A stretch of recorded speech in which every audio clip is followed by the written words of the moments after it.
जो भी हम आईटीआर में फिल करते हैं, बहुत लोग ये गलतियां करते हैं, जो भी हम आईटीआर में फिल करते हैं, जो भी आईटीआर के थ्रू अपनी स्टेटमेंट देते हैं, अपनी इनकम को शो करते हैं, एक्चुअल में आपकी इनकम वही है।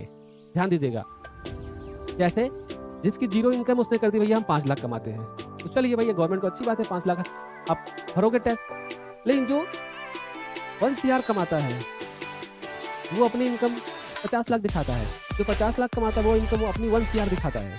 ठीक है, तो ये है ट्रैपिंग सिस्टम। तो मीन्स आप जो भी डिक्लेयर करो, आईटीआर क्या है, एक डिक्लेरेशन फॉर्म है, ठीक है, सेल्फ डिक्लेरेशन फॉर्म है अपने इनकम का, और कुछ भी नहीं है। आईटीआर क्या है, सेल्फ डिक्लेरेशन है अपने इनकम और एक्सपेंस का, कि हम इतने पैसे कमाए हैं, इतना खर्चा हुआ, इतना बचा है, इस पे आपको टैक्स लेना है तो ले लीजिए। क्लियर? यही डिक्लेरेशन फॉर्म अगर हम लोग गलत तरीके से फिल करते हैं तो वही नोटिस का सामना हमको करना होता है। ध्यान दीजिएगा।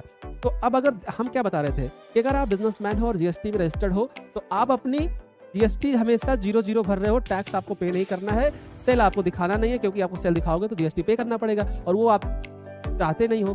तो इस केस में क्या होगा, आपके पूरे साल बिजनेस क्या हो गए, 0 पे हो गए, मतलब कि आपने कोई भी बिजनेस नहीं किया। ओके, लेकिन जब आईटीआर भरने की बारी आई, इनकम टैक्स भरने की बारी आई, तो आपने अपनी इनकम को दिखा दिया 10 लाख रुपए, क्योंकि टैक्स देना नहीं है। गवर्नमेंट का ट्रैप देखो, टैक्स देना नहीं है, आपने अपनी इनकम को क्या दिखा दिया, 10 लाख रुपए।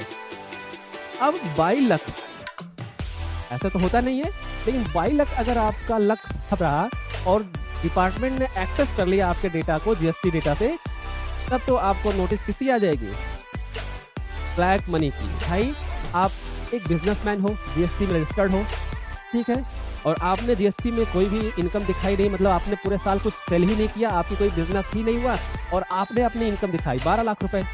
ठीक है, तो ये 12 लाख रुपए आए कहाँ से, ये 12 लाख रुपए आए कहाँ से? सबसे बड़ा क्वेश्चन मार्क है, ये 12 लाख रुपए आपके पास। अब एक इनकम का और एक सोर्स का नाम है इनकम फ्रॉम अदर सोर्सेज। ठीक है, इनकम फ्रॉम अदर सोर्सेज। तो आप कहेंगे भैया कि हमने इससे कमाए, इससे कमाए, इससे कमाए, ठीक है, तो एक्चुअल में वो इनकम फ्रॉम अदर सोर्सेज है क्या? ध्यान दीजिएगा, है क्या? तो वो आपको क्या करना पड़ेगा, एक्सप्लेन करना पड़ेगा कि बिजनेस से तो हमने नहीं कमाए, बट कहीं न कहीं से इनकम जनरेट की है। ध्यान दीजिए, कहीं न कहीं इनकम जनरेट की है। ठीक है, तो ये चीज हमें आईटीआर फिल करते समय दिखाना पड़ेगा।